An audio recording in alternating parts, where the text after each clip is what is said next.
I was trying to hitchhike from Corrado, Italy, to Pescara. It was a miserable day. I had started my trip in Dublin, and I had been on the road for about a month now. The sun was blazing. There were hardly any cars passing, and I was beginning to strongly dislike Italians. At least I got an early start. About 5 hours in, finally, someone stops. They actually turned around to see where I was headed. This should have raised a red flag in my mind, but after 5 hours in that sun, I was delirious. The driver of the car was an older Italian man, probably in his 50s. A smiling, quirky, amiable little man. I might make it out of Italy after all, I thought. So I get in, and he asks where I'm headed. This conversation is broken English on his part, broken Italian on mine, but we seem to understand each other. I say Foggia, or farther north, and he says he lives in Foggia, but he can take me all the way to Pescara. This is weird. I mean, people have been overly generous to me on this trip, but something about this man doesn't feel right. Then he starts with the questions. Are you Catholic? He had a rosary hanging from the mirror. Are you married? Have a girlfriend? Are they waiting for you? I saw he had a wedding ring, but he started to take it off. He tried to explain that his wife and he had separated. You like men? Are you gay? You like to suck? Play it off like a joke and get out of this car, is what I was thinking. But he is making sexual gestures, eating out a fictional you-know-what, stroking a big invisible eggplant. He turns off the main road and heads for the coast. He insists on buying me lunch. No, that's really too kind of you. I'm stuffed, really, I say. And we are still on the road speeding to Manfredonia. Terror and disbelief were flooding my mind. Then he begins to try to get affectionate. He compliments my eyes, my skin. He angles the mirror so he can stare at me while he drives. He tries to grab my leg. No touching, I say forcefully, and I thank God for my Spanish classes in high school. We stopped at an old house in rural Manfredonia. This is not a restaurant. He now informs me that this is, in fact, his house. We are only stopping because he forgot something. I reassess my camping supplies in my pack. This is not where I want to be. I don't have much water, and the town is a long way away, and I'm not sure in what direction. He insists I come inside, and I insist there is no way in hell I would follow him into that house. After 10 minutes of waiting, while I assume he is searching for the perfect tool to strangle or charge me, he comes out with a suitcase and tosses it in the back. And we are back on our way. The touching, sweet talking, licking of the lips continues. As soon as the city is in sight, and I have made it clear I'm not going to polish his pole, he kindly kicks me out. In a bizarre gesture, he also gives me his business card in case I change my mind.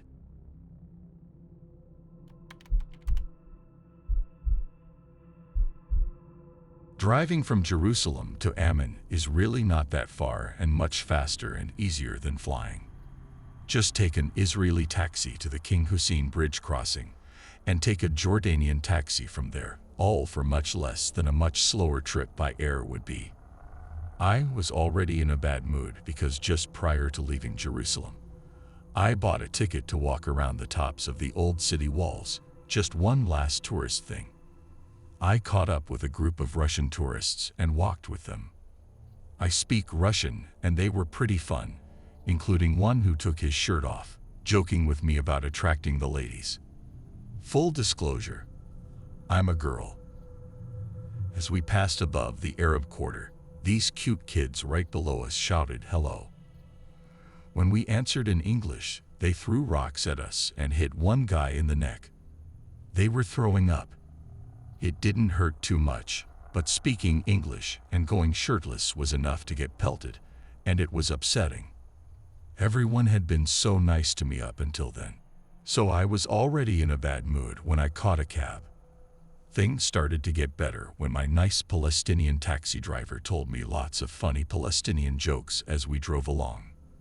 Then we were stopped at one checkpoint on the highway, but it looked like it would be a quick stop until I presented my passport.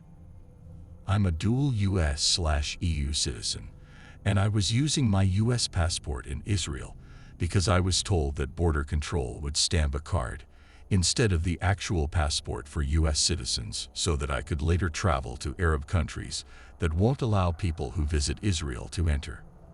The Israeli soldiers or police saw my US passport and smiled at me. Then they opened it and saw place of birth, Riyadh, Saudi Arabia, and their faces fell. They went from seeing me as a friend to looking hurt that I was an enemy without opening my mouth. Then the search took a little longer. When we got to the bridge, we were too late. It closed 10 minutes before sundown to reopen the next morning. The border guards told us of another one a few kilometers down the road, so we tried to find it. We got lost. Very lost. It was dark. There were few lights, no signs, and my driver had never been there before. We finally found a middle-aged Orthodox Jewish man walking by, so my driver asked him in Hebrew where the bridge was. He gave directions, but the driver said he suspected the guy deliberately gave us the wrong directions to mess with him because he's Palestinian. I dismissed this as paranoia until we ran into two secular-looking Israeli girls a few minutes later who gave us the correct directions, very contrary to the ones the Orthodox guy gave us. We found the bridge, paid my driver, and entered the border crossing office on foot. That was okay, but finding the bus that actually crossed the bridge was a bit hard in the dark. When the near-empty bus stopped on the Jordanian side, everyone but me had someone to pick them up. I walked the 200 meters or so to the taxi stand, easy to find as the one light in the distance, where I signed a book with my information, passport number, taxi driver's name and license, etc. This seemed like a safe system, and I got into the front seat of the rickety cab with confidence. As we drove along the highway, we chatted a little and everything seemed fine. All of a sudden, the driver pulled onto a dark, unlit road leading up into the mountains running to the left of the highway. Immediately protested and insisted on returning to the main road. The driver told me that the mountain road was a shortcut, but I said I'd pay the metered fare for the longer main route that went through towns. He went back to the highway and then creeped me out even further by asking me if I had anyone waiting for me in Amman. I lied and said yes, my husband flew in from Dubai earlier that day and was already at the hotel. Shortly after that, his wife called him on his cell phone, and he had me talk to her to vouch for his whereabouts. When we got to Amman and found the hotel, we couldn't find the entrance. I wanted out of that cab so badly I said it was fine, paid, and got out. It was late at night, without a person on the street, and I had to walk around a scary block to find the front of the hotel, well lit with a lot full of cars and a smiling doorman. I've never been so glad to see a meridian in my life.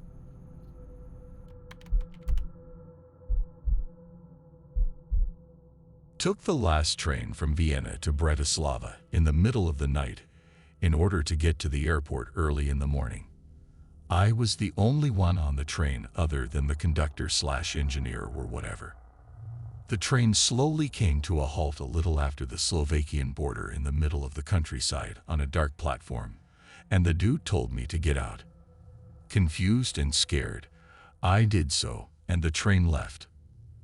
I had about 2 minutes of utter panic before another guy came around the corner and directed me to the correct train, which started up just then. I hadn't known I was supposed to transfer. I arrived in Bratislava about 1:30 a.m. I disembarked and made my way through the tunnel under the tracks to come up inside the train station. The entire place was deserted, the lights were off, and I could hear dripping water echoing through the building. I could see a circular drive outside with a few taxis waiting and a 24-hour snack stand, so I decided to wait outside until the first buses began running, and I could catch the correct one to the airport. However, the doors were locked. I couldn't get out. As I was trying all the doors to find an open one, a woman with wild eyes and wild hair appeared from outside, yelling and trying to get inside the station. I ran off to a deserted corner and sat down and cried a little bit because I was tired and scared.